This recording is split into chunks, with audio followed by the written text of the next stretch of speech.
আপনি প্রবাসী, আপনি চাচ্ছেন একটি ব্যাংক অ্যাকাউন্ট ওপেন করবেন, দেশের বাইরে অবস্থান করছেন।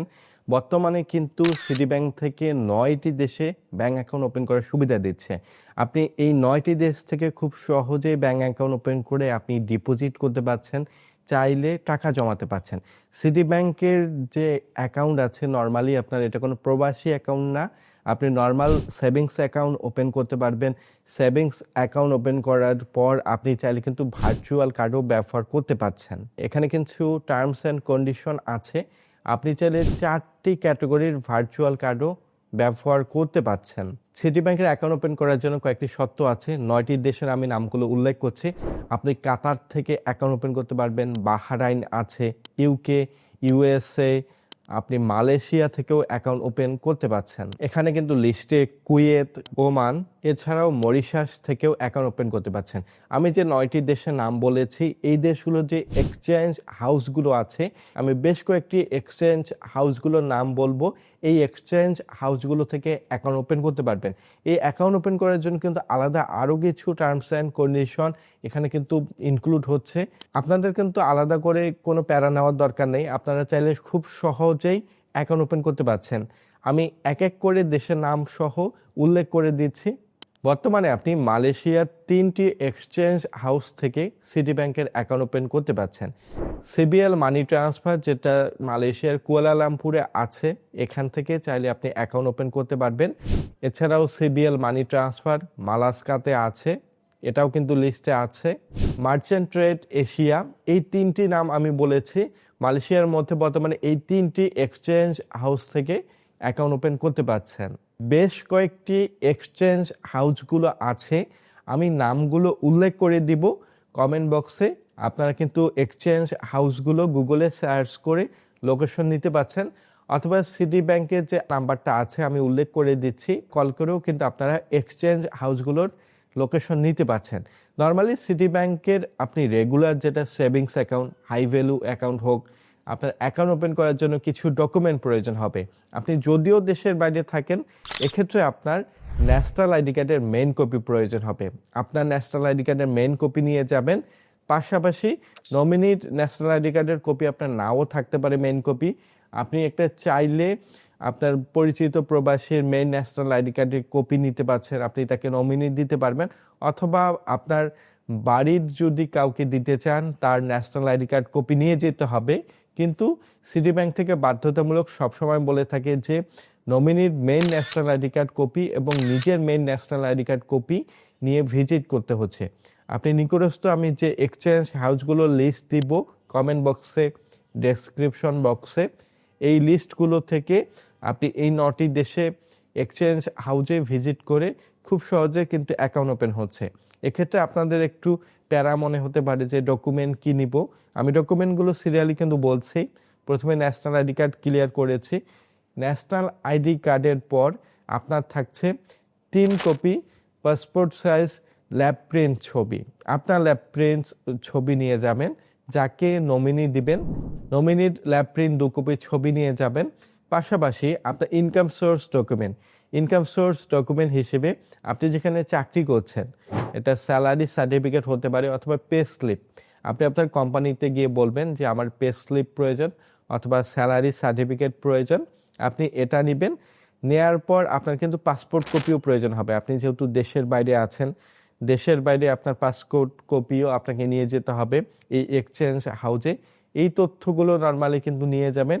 আপনি যদি ন্যাশনাল আইডি কার্ডের সাথে আপনার ঠিকানা যদি একই রাখতে না চান, আপনি বাহরাইন অথবা মালয়েশিয়া বা অন্যান্য ঠিকানা দিতে চাচ্ছেন, ইউএসএ, ইউকেতে অবস্থান করছেন, এই ঠিকানা বর্তমান দিতে চাচ্ছেন, এক্ষেত্রে আপনার কিন্তু একটি ইউটিলিটি বিল কপি, বাসার যে বিল এসে থাকে, আপনার ইলেকট্রিসিটি বিল, গ্যাস বিল, আপনার পানি বিল, যে কোনো একটা বিল কপি জমা দিবেন। যদি আপনার ন্যাশনাল আইডি কার্ডের সাথে আপনি সেম রাখতে চাচ্ছেন, ন্যাশনাল আইডি কার্ডের পিছন পাশে দেখবেন যে ঠিকানা লেখা আছে, এই ঠিকানাটাই যদি দিতে চান তাহলে কিন্তু আলাদা করে আপনার ইউটিলিটি বিল কপির প্রয়োজন নেই। তারপর আপনার সিকিউরিটির জন্য সাথে নিয়ে যাবেন, যদিও এটা দরকার নেই। এখন কথা হচ্ছে, আপনি তো দেশের বাইরের নাম্বার দিবেন। দেশের বাইরের নাম্বারে আপনাকে কিন্তু কোনো মেসেজ দিচ্ছে না সিটি ব্যাংক থেকে। বর্তমানে শুধুমাত্র মালয়েশিয়ার নাম্বার ব্যবহার করা যাচ্ছে এবং দেশের নাম্বার। আপনি দেশের একটি নাম্বার ব্যবহার করতে পারেন, বাসায় রেখেছেন নাম্বার, এই নাম্বারটা চালু করে এই নাম্বারটা দিতে পারবেন, অথবা রোমিং করা কোনো সিম যদি ব্যবহার করছেন এটাও দিতে পারবেন, অন্যান্য দেশেরও নাম্বার দিতে পারবেন। বর্তমানে সিটি টাচ যেটা ডিজিটাল ব্যাংকিং অ্যাপের মাধ্যমে আপনি দেখতে পারবেন, ব্যালেন্স চেক করতে পারবেন, আপনি চাইলে ফান্ড ট্রান্সফারও করতে পারছেন। আপনি কিন্তু অ্যাপের মাধ্যমে ডিজিটাল ব্যাংকিং সব কিছুই কিন্তু সুবিধা পাবেন সিটি ব্যাংকের মাধ্যমে।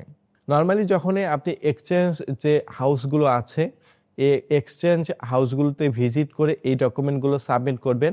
আপনি রিকোয়েস্ট করবেন আমি সিটি ব্যাংকের অ্যাকাউন্ট ওপেন করব, আমি এই ডকুমেন্টগুলো নিয়ে এসেছি, আমার অ্যাকাউন্টটা ওপেন করে দিন। দেন কিন্তু অ্যাকাউন্ট ওপেন করার জন্য তারা প্রসিডিউর করবে।